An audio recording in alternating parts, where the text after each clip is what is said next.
Welcome to Alberta Conservation Association's Harvest Your Own podcast, the resource for everything hunting, navigating through the field, the butcher shop, and the kitchen. Life is all about great food. Let's get started. Welcome to the podcast. I'm your host, Brad Fenson, an avid outdoor enthusiast who has worked as a freelance journalist, photographer, and public speaker for over 3 decades. I have hunted, fished, and foraged all my life and hope to share my passion for the outdoors. Along the way, I want to encourage everyone to harvest wild proteins and enjoy the satisfaction of providing the next meal for your family. Our goal is to educate, entertain, and inspire individuals to get outdoors and create a connection between food, health, and your future meals. Welcome to Harvest Your Own. Today we're going to address the topic about dressing for success when you're out hunting, whether you're a waterfowl hunter, big game hunter, the different seasons that we have here in Alberta. It can be challenging, so I've actually got Butch Whiting on the line. He's co-founder and president of Kryptek Outdoor Group. Welcome, Butch. Hey, Brad. Thanks for having me. Yeah. Glad to be here. It's good to have you. I understand you've got a great background in the outdoors. You were actually raised on a ranch in Idaho, and I guess it's safe to say you've pretty much lived your life outdoors. Yeah, I was very fortunate and blessed to be born into a family of and the culture of hunting, farming, ranching. Yeah, that's where my passion for the outdoors started. I went into the military and, I served at multiple combat deployments to Iraq and Afghanistan. And, now I have a outdoor apparel brand.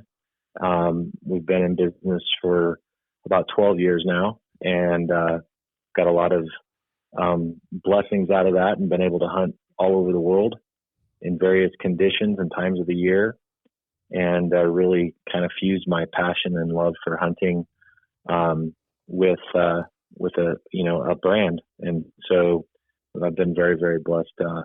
And to answer your question, yeah, super burning passion and a lifetime of experience. Yeah, from the time I was very, very small. Yeah, and that experience is what probably led you to your clothing company and understanding of what you need in order to be comfortable in different conditions. Yeah, so our slogan is Battlefield to Backcountry, and actually was the inspiration for where we're at and starting. So during the War on Terror, after 9/11, there's all kinds of massive improvements in weapon systems, radio systems, communications, everything. And that included apparel, and it included the features and functions that were in apparel. And so one of the things that we saw was like, man, some of these features would be exceptional if they were spiraled into the civilian hunting market. And when I wrote this business model up, actually the one sentence that Cabela's fell in love with, which was our first platform that we went into, was to spiral features and functions out of special operations apparel into the civilian market. And so that's actually how we started. And we brought those features in. And yeah, I just saw them as like extremely beneficial for a hardcore backcountry type hunts and expeditionary type hunts. And that's what, that was the real genesis for the Kryptek brand. Yeah, it's a great concept and it's a great brand. I've used your clothing. I actually hunted over in Hawaii in temperatures that are much warmer than what I'm used to, probably not what you experienced over in Iraq. But I found it necessary to survive basically out there. You know, you had to get that moisture off your skin, stay cool, stay protected from the sun. There was a lot of different variables that you have to consider versus what we have here in Alberta. Yeah, I mean, it gets isolated a little bit when people just know their one area that they hunt in. But really what it boils down to, hot weather early season hunts are a big thing. And what I would consider a hot weather early season hunt might be greatly extended if you go into the South in the U.S. So everybody's, exposed to different climates, whether it's, extreme humidity or heat or a combination of the both, or extreme cold, wet conditions. The end state is you want to stay in the field longer. You want to be protected from the elements, whatever they may be, and have a more enjoyable experience. It's really that simple to narrow it down. And then it's just about, okay, so what are the environmental conditions that I'm going to be going into, and how am I going to be exposed to those, and what are my chances of, not giving up early, not being miserable, and or ending up in a situation where, you put your life at risk as well. So that's the ultimate end state with the goal is, the brand itself. I'm focused on people, and I want the people, the end users, to be extremely comfortable. And in many of the situations, we have real, world experience in those environments. And that's the end state, with like being prepared really to have the most enjoyable adventure you can. Oh, absolutely. Part of your world experience probably began as a kid on the ranch. Do you remember what you used to wear back then in the cold and challenging weather? Absolutely. Yeah, I do. Yeah, it was not anything like we have today. The good stuff, first of all, when you're a kid, you don't get good stuff, right? Because it's only be for a year. Then you're going to be outgrow it. But I can remember putting trash bags inside of combat boots to keep my feet warm, and wearing those, waterfowl hunting along the creeks that ran through the ranch. The best gear was, lifetime gear that my grandfather had. Had some real nice wool garments, wool jackets, and things like that. But part of the deal when I was growing up was like there's only really two things I ever really wanted. Like I would think, when I'm an adult, when I'm a big boy, I want to have some camo from Cabela's, and I want to have a Weatherby rifle. And that was it. And I was hunting out of blue jeans and flannel shirts, and just super simple stuff, everyday stuff. I can remember the very first piece of camo I had. I think that my grandmother bought at a garage sale or a secondhand store that just happened to be my size, and it was a one-piece jumpsuit. And it really didn't provide any protection from the elements. It just looked cool. So it was a really super cheap piece. But yeah, fabrics and clothing in general have just come echelons from where they were 30 years ago. It's changed so quick that it's hard to actually rationalize. I remember the Wonder Bread bags in my felt boots as well, trying to keep my feet dry when I was a kid. And I always say that if we could, if my grandpa was still alive and I could talk to him about the technology, he probably wouldn't even believe what we're telling him, because they had a choice between cotton Stanfields and wool long johns that would probably itch you to death, especially those one-piecers. Yeah. And, the hunting industry is lagging in a lot of spaces. There's been a big paradigm shift over the last 10 years here, but a lot of these technologies were really pioneered in the mountaineering industry. And then it's slowly migrated and spiraled their way into the civilian hunting market. And many of those brands have, really epic gear, but they're also, in most cases, if not all cases, they're also woke and anti-hunting, and just the opposite of the community of hunting. So the mountaineering industry has definitely been echelons ahead with regards to new fabrics and things like breathability and waterproofness and so on.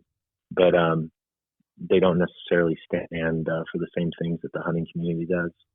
And then you have a price point barrier issue as well. And so, there's a lot of decent to good hunting opportunities, or not opportunities, but options that are there that are lower price point. And then you can get real expensive real fast from there. Yeah, and so that's a paradigm as well. Yep. Yeah. Well, it's interesting. You probably got similar weather in Idaho that we do in Alberta. Our seasons open at the end of August for archery. Most of our waterfowl seasons and big game open September 1st, and they run right through to the end of November. We got some seasons that run into January. So we've got everything from 90 degrees and tons of mosquitoes in the early season to days when you don't know what to pack. The weather changes every 5 minutes. Right. And then we have such a wide diversity of habitats and species that we're really blessed to be able to hunt everything from waterfowl, upland game birds, big game, and some people actively put on a backpack and climb a mountain when others are sitting in a tree. So there isn't a formula for everyone. But why don't we start, September warm weather stuff and talk about what people should wear or look at to stay comfortable. And we can start with waterfowl hunters and then move into the different big game hunters and try to get through the seasons. Yeah. So, I mean, there's 2 September type discussions. So for me personally, and to your point, Idaho's super similar,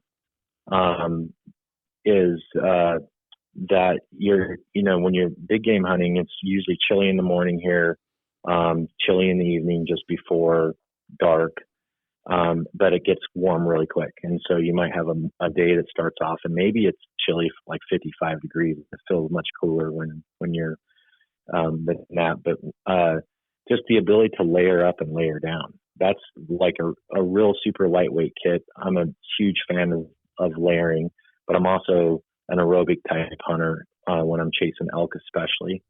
I have sat over some water holes and also, done some other creative approaches, but the ability just to know that you're going to start off somewhat chilly and then you can shed those layers as you go. And usually they're going to be lightweight, packable type layers that you're going to put into your pack. And then the ability as the temperatures increase or your activity increases, either one, the ability to dump heat. And so I'm a huge fan of side dumps and heat dumps on my pants. Kryptek has a pant called the Alios that is absolutely one of my favorite go-to pants, 4-way stretch fabric. It's got a knee pad insert for spotting and stalking.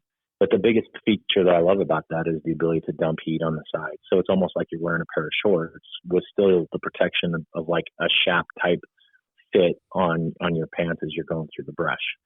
And that's really the struggle in hunting in the Northwest is that, if you start wearing shorts, you're going to get really either scratched up in the brush or whatever. You're going to have problems, but then also the insects that you mentioned. And so you're going to have a real issue if you try to battle between the two.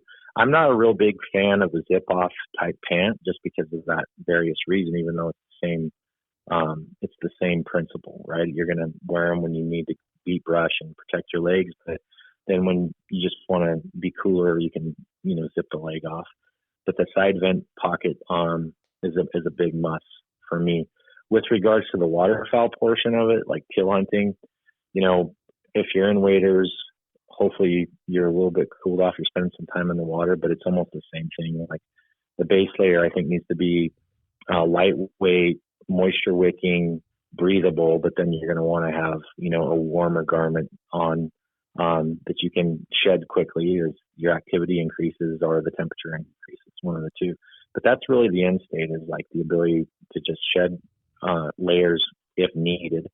And that's kind of the early season concept is the ability to layer up and layer down. Then I also am a big advocate of having, call it a quote unquote, emergency type rain gear, super lightweight, packable that's in your pack or near or however you're hunting. And that's not necessarily for rain. I mean, the thunderstorms we have that type of year might come in and you might get a big dump and it'll last, 20 minutes, 30 minutes would be a long time, normally like 5 minutes. But the wind is the reason why I carry the rain gear, especially if I get up on a ridge and I'm glassing. And that would be my last layer I would put on if the wind starts to cut through you, if you're big game hunting. And I've had some pretty horrific September experiences. In fact, Justin Moore, who's a mutual friend of ours, can tell you about a rainstorm we were in Colorado where I thought I was in South America. I mean, we might as well have been in the Amazon, and that thing raged on for a better part of an hour. So you never know. You could get caught out there, and it's just nice to have some kit that's available that you've thought things through. And it might sit in your pack all September and you never touch it, but it sure is nice when you do need it. Yeah, I have packable rain gear. Again, just to cut the wind is huge. That's what's going to cool you down first, it seems. But I've got packable stuff I can put in my blind bag or in a backpack, whether I'm waterfowl hunting or big game hunting, and it's easy to retrieve, easy to put on, easy to take off. So it's one of those layers that's adjustable to your needs immediately. That layering concept is, you wouldn't think that you think everybody gets it, but for entry-level type hunters or guys that are maybe just tree stand hunters, you know, the ability to layer up and layer down is something that people should really pay attention to. This podcast is produced for Harvest Your Own, a program dedicated to those who want to reconnect with food and health through their experiences outdoors. HarvestYourOwn.ca is a resource for individuals to learn more about hunting and the outdoors. There's information to get you started and ensure that your compass stays pointed in the right direction to be successful. Where's your next meal coming from? Yeah, and when you talk about layers, what do you use for a base? Are you using a polypropylene, or do you stick with wool because it's a better temperature regulator, or are either one of them good? Well, so we personally have a blend. It's a merino poly blend. I have also ran just grid fleece poly as well. But I like the merino for a number of reasons. One, super fast drying, also warm when it gets wet, right? That's extremely critical, I think, in your socks for sure. But I also like the odor management. You know, the merino wool is naturally antimicrobial. And so some of those wool blends or pure merino wool pieces, you just don't stink as much as you would if you're wearing like a polyester or whatever else. So there is some scent control. There's we've got treatments that we use that, you know, help with, that are antimicrobial, but that's my personal, like, number one reason for merino wool. I love the breathability, and it's kind of an interesting fabric because it keeps you warm when it's cool, but keeps you cool when it's warm. You know, it's a cool fabric, and the biggest thing though is it's super fast drying, and I think that's very critical, especially if you're, you know, doing. So I also am a big fan of the grid fleece polyesters. I do think that there's a place for those, and I like those when it's getting a little bit cooler. You know, it's getting colder. Early season for sure, merino base layers are the way to go, and you just can't go wrong with a good merino wool base layer. No, that's the end state for lots of reasons. You know, as you mentioned, everything from thermal regulating to scent control to moisture wicking, ability to dry quickly. There's a lot of properties that really make it stand out. Yeah, absolutely. You know, you did mention your feet as well, and boots, and do you use an actual sock liner, or do you just use wool socks? I just use wool socks. I've got a handful of different brands that I prefer. And I've also done Kryptek socks as well, but we haven't actually leaned into them. I've got different levels of socks depending on the boot I'm going to wear. Yeah, if your extremities get cold, you're not going to enjoy the day. It's going to cool off your whole body, and it's going to be on your mind continually. The different seasons we have here make it interesting, the different hunting. Obviously, I'm a lot like you. I like getting out, chasing elk, calling them, getting on the game trails, running after them. But a lot of hunters here are sitting in stands, or they don't have a lot of property to hunt. They might have a blind set up. And again, you know, layering's critical to staying warm. And you had mentioned the grid fleece. I really like it for a mid-layer, whether it's early season or late. I mean, when you talk about layers, sometimes I have more than 3. You know, people often think you need a base, a mid-layer, and an outer layer, but you can certainly have more layers than that in order to keep warm, especially if you're prone to the cold. Yeah, for sure, especially if you're going to be anaerobic or not moving in a tree stand. And, you know, I prefer and would recommend oversized loose layers that you can layer up underneath. And even on our absolute coldest weather system, which is our Aegis Extreme bib and jacket, I'll still recommend, you know, for people that are going to be sitting in a stand, especially in Alberta. And, you know, if you're out there in November, December, and 20 below or colder, and you can't move, and if you can move, you can't move much. It's just super important to be able to have a really super good mid-layer that is going to ensure that warmth. Like, we have a puffy pant called the Sentinel. That piece is saved my ass a few times, it's really designed for the guy that is going to get up on the top of a ridge and you throw it on over the top of whatever you're wearing. You can sit there and glass for the day.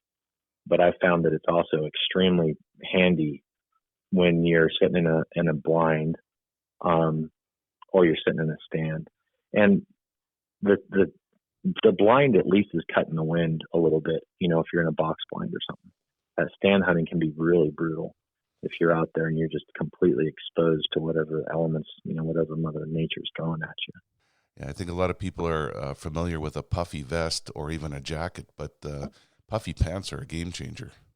They are. And once you use them and you experience them, they're like, become your favorite piece of gear, man.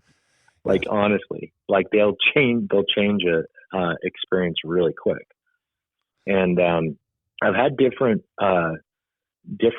styles. I had a really super compact puffy pant probably 6 years ago. I personally still hunt with that pant. But the Sentinel is actually got bigger baffles in it, our current pant, and is actually warmer. So there's, a different, I guess, layer of insulation, a different amount of clothes that's in the insulation or the heat retention. So I'm a big fan of puffy anything. I do think that if you have listeners, they need to be keenly aware of down and waterproof down versus synthetic insulation, because that will bite you in the ass and get you in a bad place really quick if you don't understand it. And so I lived in Alaska for 7 years once I got out of the military, and Kryptek was actually formed in Alaska. And we did a lot of really super cool remote expeditionary type hunts. And I made the mistake of taking a goose-filled down sleeping bag on a hunt once. And it got wet on day one. And I think it was an 18-day hunt. It was a float hunt. We floated the Charlie River out of the headwaters down to the Yukon, and then took out mid-level down the Yukon River. But that bag never dried out one time in that entire hunt. It's super hard to dry out anything when the sun doesn't come out.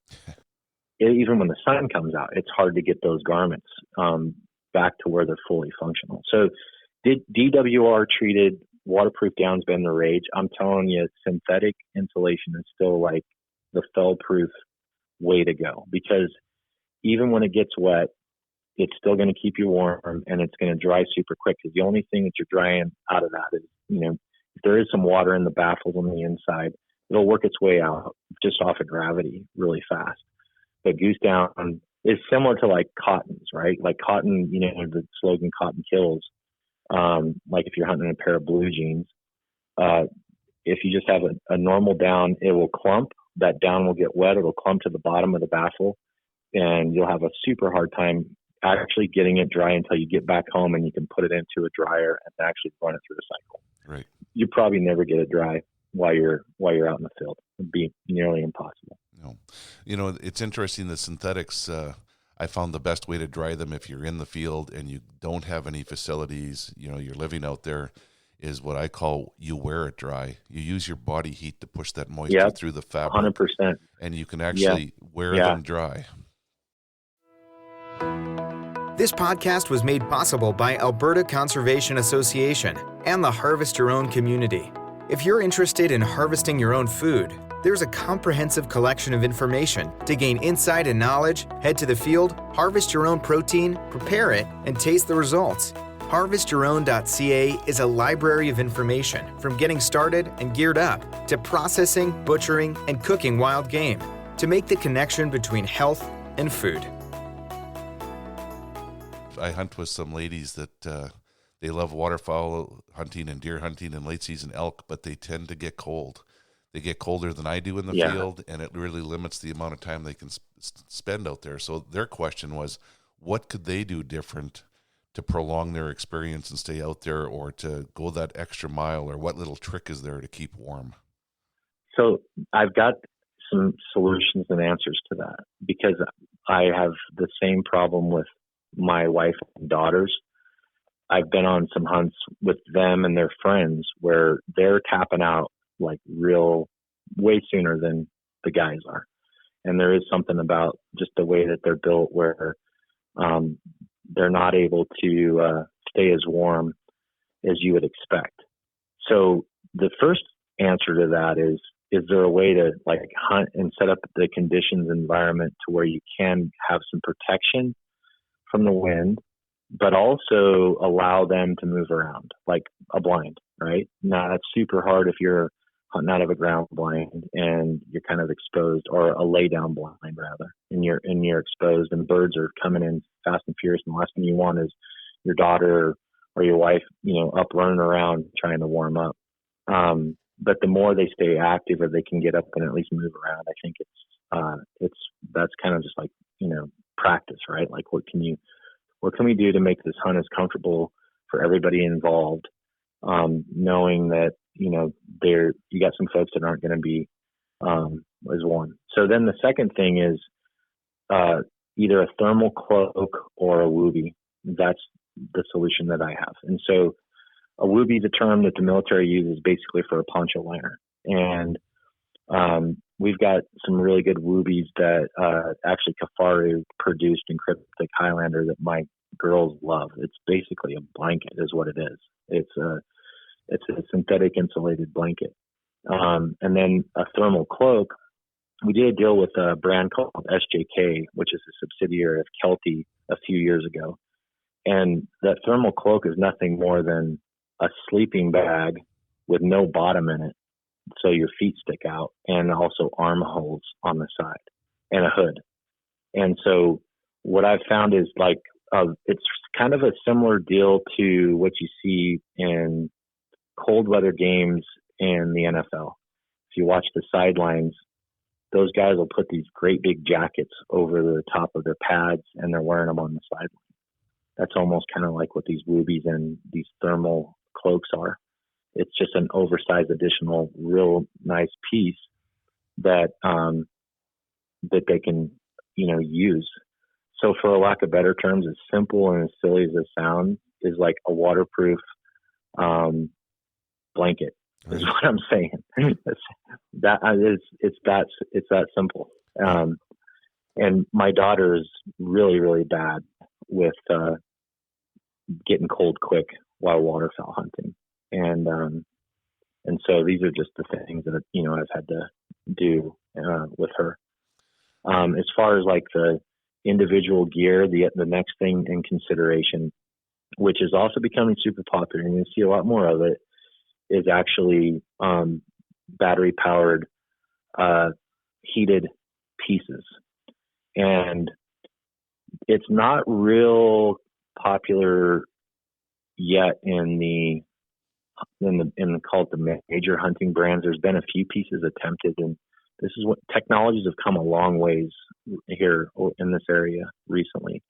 But this is where you can plug a battery in and say, you've got a heated vest on, which would be first and foremost. If you can keep your kidneys warm, you can keep your whole entire body warm.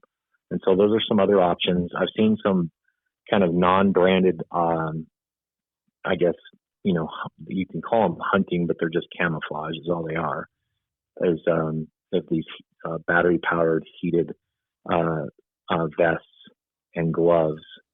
The gloves are pretty amazing as well. So if you got somebody that's super cold or prone to that or having a tough time, they might want to just consider looking at some of these battery powered options. And I do think that you kind of run a risk if they're going to work or really work, unless it's a brand that you can prove that's outstanding. And then you've got to take into consideration the charge on those is only going to last a day or a morning or whatever it is.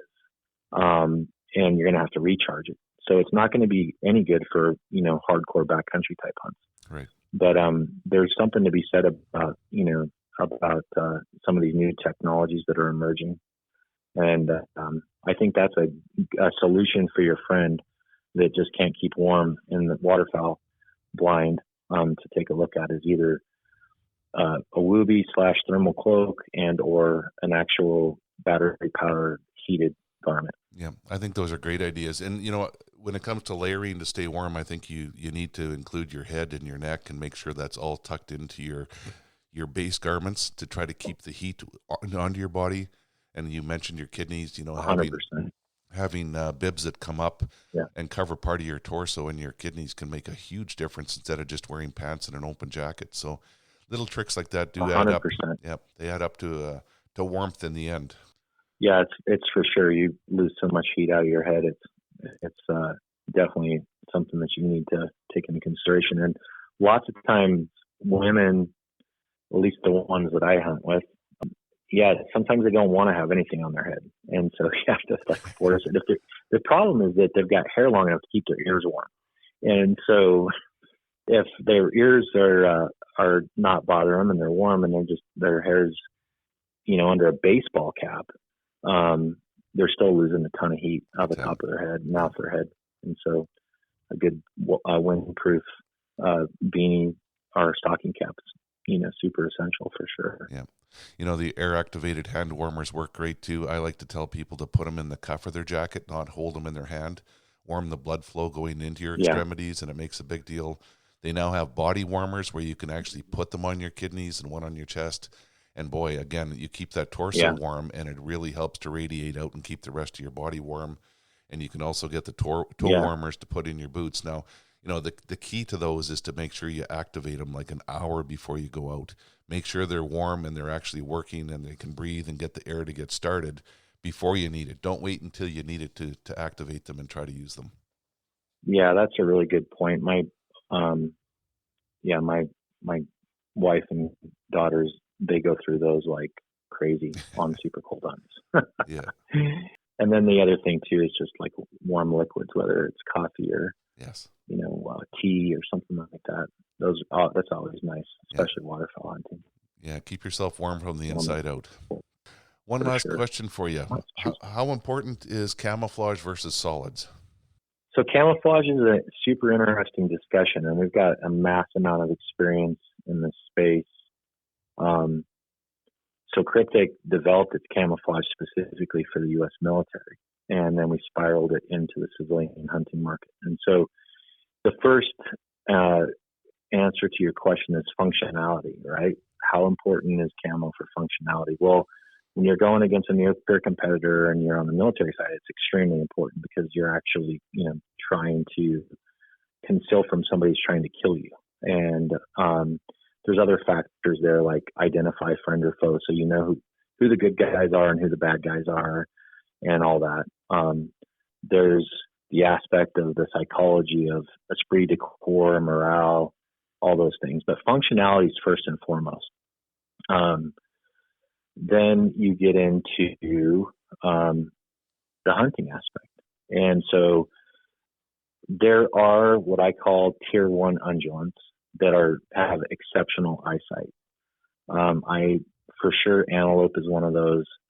I feel sheep is one as well. I think they're a tier one undulant.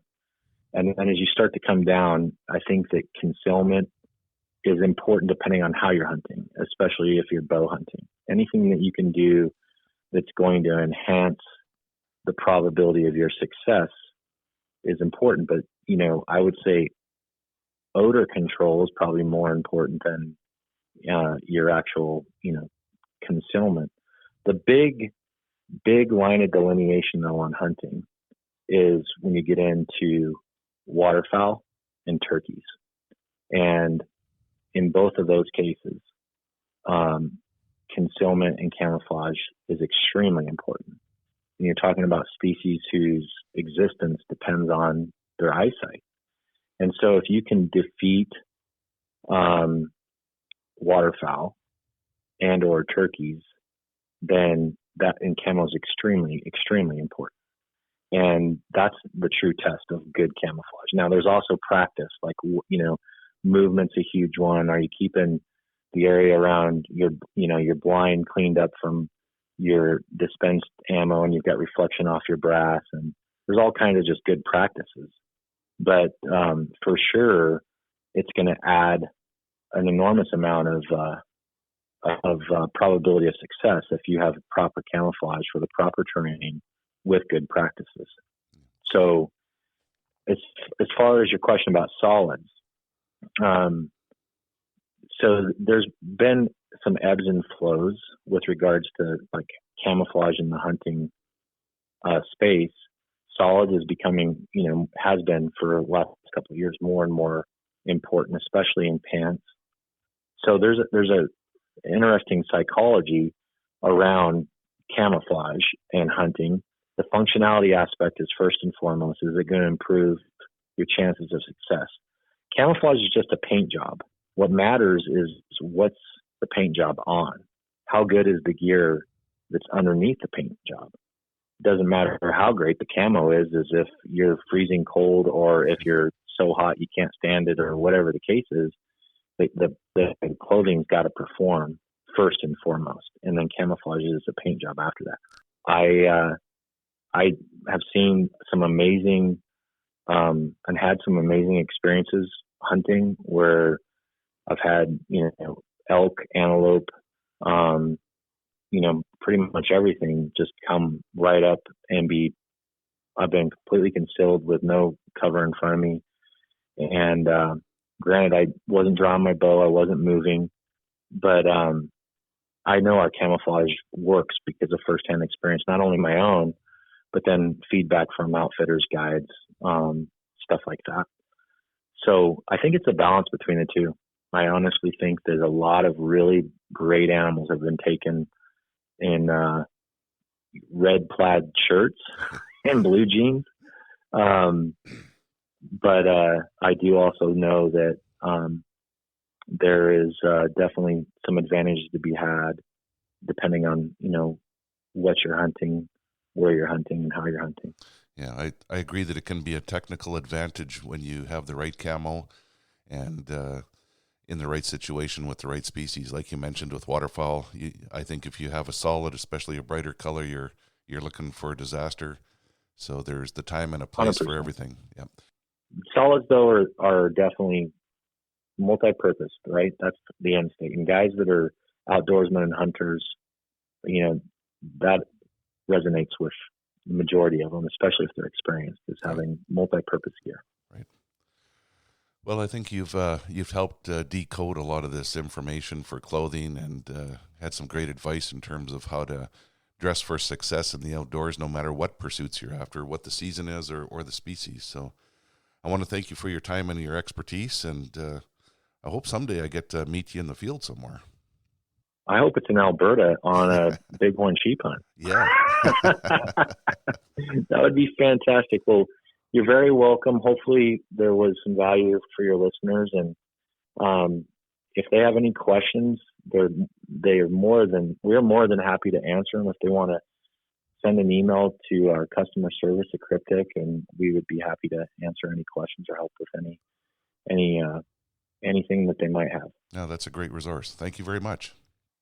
Yeah, thank you. We hope to inspire people to reconnect with nature and appreciate where your food comes from by harvesting your own.